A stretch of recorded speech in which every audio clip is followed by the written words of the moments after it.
Justin Baltazar, posibleng Gilas debut versus Australia.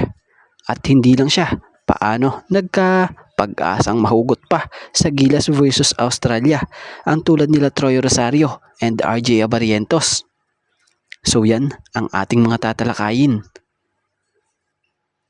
Naganap na ang unang laban ng Gilas Pilipinas sa second window ng FIBA World Cup Asian Qualifiers kontra sa New Zealand Tall Blacks, kung saan tinalo nga ng New Zealand Tall Blacks ang ating pambato na Gilas Pilipinas sa dikit na laban. Final score na 66-69. Kita naman natin na lumaban talaga ng husto ang Gilas Pilipinas. Kaya lang talagang mabigat na kalaban ng Tall Blacks.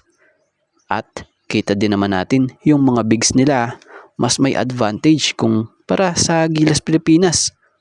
Dahil ang tutuwid nga sa labas. Pero ika nga, talo is talo. Bawi na lang sa susunod. So may laro pa naman ang Gilas Pilipinas dito sa second window. Kontra naman dito sa Australian Boomers. So magaganap nga po ito sa March 1. Kung saan gaganapin dito sa Pilipinas sa MOA Arena. So sa ngayon, hindi pa natin masasabi kung may player na papalitan sa Final 12 ng Gilas Pilipinas itong si Coach Tim Cone. Pero kung may papalitan si Coach Tim pwede naman ito. So pwede nga po mamili si Coach Tim sa tatlong players na nakat sa 15-man pool na sila RJ Abarientos, Troy Rosario, and Justin Baltazar.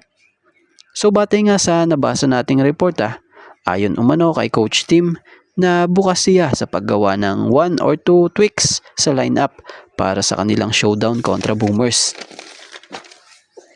So malinaw na may pag-asa pa talaga sila Justin Baltazar, RJ Abarientos at itong si Troy Rosario na mahugot or hugutin para makapaglaro sa Gilas Pilipinas laban sa Australian Boomers sa linggo, March 1. Dahil nga sa bahagi sila ng pool na isinumite ng Samahang Basketball ng Pilipinas or SBP sa FIBA. So kung kayo ang tatanungin ano opinion nyo, sino ang nais nyong maisama sa kanilang tatlo sa Final 12 ng Gilas versus Australian Boomers sa laban nila sa linggo?